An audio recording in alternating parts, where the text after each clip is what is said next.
অবিলম্বে ইউনিয়নের সাথে বসে 3 বছরের চুক্তি করতে হবে। জবাব দাও, ম্যানেজমেন্ট জবাব দাও, শ্রমিক স্বার্থে শ্রমিকদের বেতন বৃদ্ধি করতে হবে। বেতন বাড়ানো নিয়ে টালবাহানা করা বেতন বৃদ্ধি সহ শ্রমিকদের উপর অত্যাচার বন্ধের দাবিতে পোস্টার হাতে বিক্ষোভ। ডানকুনি পুরসভার 1 নম্বর ওয়ার্ডের চাকুন্দি মা আম্বে টাওয়ারের সামনে পোস্টার হাতে মাইক বেঁধে বিক্ষোভ দেখায় শ্রমিকরা। শ্রমিকদের অভিযোগ, বেশ কয়েক বছর ধরে তাদের এগ্রিমেন্ট করা হচ্ছে না, এমনকি কোম্পানির তরফে সময় মতো পিএফ এর টাকা কাটা হলেও জমা দেওয়া হচ্ছে না। প্রতিবাদ করতে গেলে শ্রমিকদের মারধর করা হয় বলে অভিযোগ। অবিলম্বে 28 মাসের বকেয়া পিএফ সহ বেতন বৃদ্ধির দাবিতে বিক্ষোভ দেখায় শ্রমিকরা। আজকে বিক্ষোভ হচ্ছে, আমরা গত 30 তারিখে আমাদের দাবি দেওয়া নিয়ে কোম্পানির কাছে গিয়েছিলাম। তা সেই কোম্পানি দাবি দেওয়া তো শোনা দূরের কথাই, ওনারা আগে থেকেই প্রস্তুত ছিলেন যে আমাদের এই দাবি দেওয়া শুনবেন এবং আমাদের উপর একটা হিংস্র মনোভাব নিয়ে তৈরি ছিল। দাবি দেওয়া আলোচনা করার কথা যখনই আমরা বললাম, ইতিমধ্যে ওনারা দেখলাম ওনাদের কিছু পোষা এখানকার ভাই দাদা গুন্ডা যাকে বলা যায়, সেই গুন্ডা বা দালাল তারা দেখছি আমাদের ছেলেদের উপর হঠাৎ সামান্য কথায় বাকবিতণ্ডা করে আমাদের ছেলের উপর চড়াও হয়ে যায়। দু একজনকে মারধরও খুব করে, যে মারধর করার পর তাদের এমনকি মেডিকেল টেস্টও করা হয়।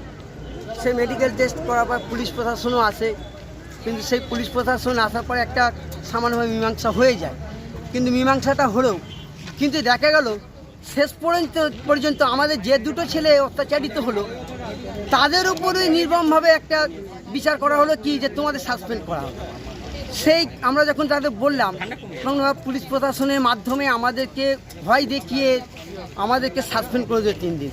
সেই সাসপেন্ডের প্রতিবাদে আজ আমরা এখানে হাজির হয়েছি এবং আমরা যেটা ব্যাপার রয়েছে, আমাদের দীর্ঘদিন ধরে পিএফ, আজ 28 মাস পিএফ হয়ে গেল, সেই পিএফ টাকা কোনো জমাই করছেন না ওনারা বলছেন আমরা পিএফ টাকা জমা করব না। তারপরে আমাদের এই যে স্বীকৃত আমরা ইউনিয়ন আজকে নিয়ে এসেছি, আমরা এআইইউটিসি সরকার থেকে আমরা স্বীকৃত পেয়েছি, আমাদের নাম্বার রয়েছে, সেই নাম্বারের পরিপ্রেক্ষিতে ওনাদের চিঠি দিচ্ছি আমরা, কিন্তু ওই চিঠিতে ওনারা নিচ্ছেন, সব করছেন, কিন্তু ওনারা বলছেন আমরা যাব না, আমরা ডিএলসি যাব না, কিন্তু পুলিশ প্রশাসনের সামনে ওনারা বলছেন। তাহলে এখানে আমরা সেই বিরুদ্ধে কী করব? আমরা বাধ্য হয়ে আমরা যে পথে নেমেছি, আমাদের দাবি দেওয়াগুলো যাতে সুষ্ঠু মীমাংসা হয়, 3 বছরের এগ্রিমেন্ট যাতে আমরা করতে পারি এবং আমাদের সুষ্ঠুভাবে এখানে শান্তি পরিবেশ গড়ে ওঠে, শ্রমিকদের প্রত্যেক শ্রমিককে যেন নিরাপত্তা পায়, সেই নিরাপত্তার জন্যই আজকে আমরা এখানে আজকে সামিল হয়েছি এবং দাবি দেওয়াগুলো কোম্পানির কাছে আমরা তুলে ধরতে চাইছি। আপনার নাম? আমার নাম শেখ আনামত আলী। শ্রমিকদের বেতন বৃদ্ধি করতে হবে। বেতন বাড়ানো নিয়ে টালবাহানা করা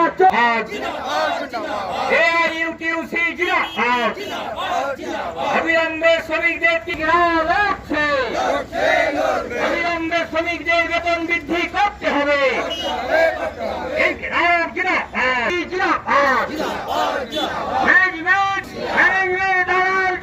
এ বিষয়ে কোম্পানির সঙ্গে ফোনে যোগাযোগ করা হলে কোনো প্রতিক্রিয়া মেলেনি। Bureau report, DNN Bangla.